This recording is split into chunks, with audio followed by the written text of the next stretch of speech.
حدیث نمبر 123 حضرت انس بن مالک رضی اللہ عنہ سے روایت ہے کہ نبی کریم جب کوئی بات اہم بات ارشاد فرماتے تو اسے 3 مرتبہ دہراتے تاکہ اسے اچھی طرح سمجھ لیا جائے، اور جب آپ کسی قوم کے پاس آتے اور انہیں سلام کرتے تو 3 بار سلام کرتے۔ حدیث نمبر 124 حضرت انس بن مالک رضی اللہ عنہ سے روایت ہے کہ سواری پر کجاوے پر تھے اور معاذ بن جبل رضی اللہ عنہ آپ کے پیچھے سوار تھے۔ آپ نے آواز دی، اے معاذ!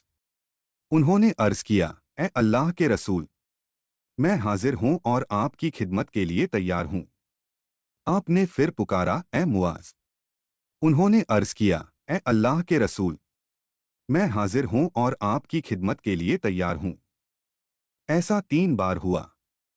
پھر آپ نے فرمایا، جو شخص بھی سچے دل سے اس بات کی گواہی دے کہ اللہ کے سوا کوئی معبود نہیں اور محمد اللہ کے رسول ہیں، اللہ اس پر جہنم کی آگ حرام کر دیتا ہے۔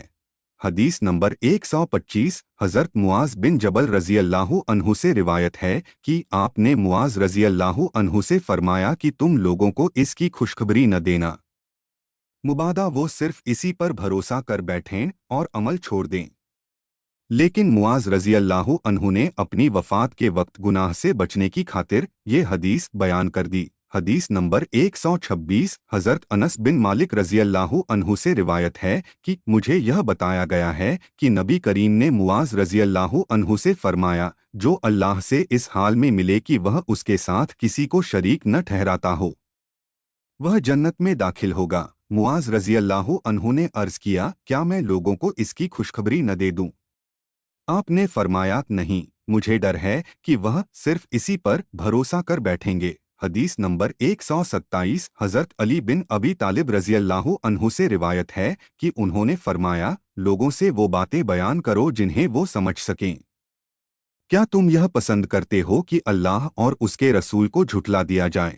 حدیث نمبر 128 حضرت انس بن مالک رضی اللہ عنہ سے روایت ہے کہ انہوں نے فرمایا، مجھے یہ بتایا گیا ہے کہ نبی کریم نے معاذ رضی اللہ عنہ سے فرمایا، جو شخص اللہ سے اس حال میں ملے کہ وہ اس کے ساتھ کسی کو شریک نہ ٹھہراتا ہو، وہ جنت میں داخل ہوگا۔ معاذ رضی اللہ عنہ نے عرض کیا، کیا میں لوگوں کو اس کی خوشخبری نہ دے دوں؟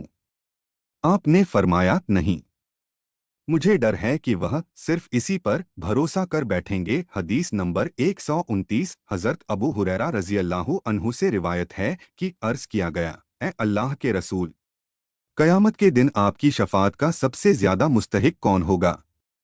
آپ نے فرمایا، میرا خیال تھا کہ تم سے پہلے اس کے بارے میں کوئی مجھ سے سوال نہیں کرے گا، کیونکہ میں نے حدیث کے بارے میں تمہاری تڑپ دیکھ لی تھی۔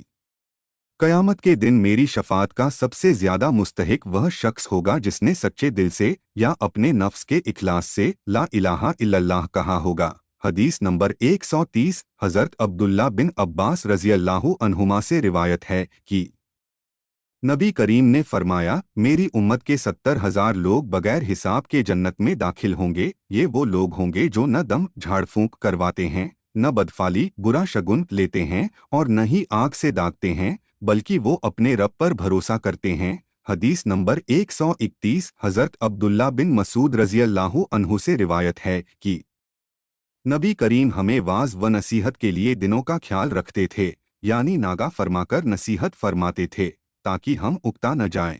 حدیث نمبر 132 حضرت انس بن مالک رضی اللہ عنہ سے روایت ہے کہ نبی کریم نے فرمایا، آسانی پیدا کرو اور تنگی میں نہ ڈالو، اور خوشخبری سناؤ اور نفرت نہ دلاؤ۔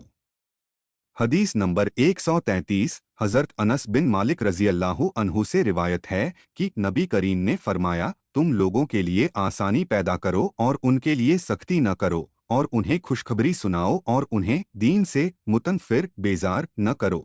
حدیث نمبر 134 حضرت ابو وائل سے روایت ہے کہ حضرت عبداللہ بن مسعود رضی اللہ عنہ ہر جمعرات کو لوگوں کو واعظ نصیحت سنایا کرتے تھے۔ ایک شخص نے ان سے کہا کہ اے ابو عبد الرحمن، میرا جی چاہتا ہے کہ آپ ہمیں روزانہ واعظ سنایا کریں۔ انہوں نے فرمایا کہ مجھے یہ چیز روکتی ہے کہ کہیں تم اکتا نہ جاؤ۔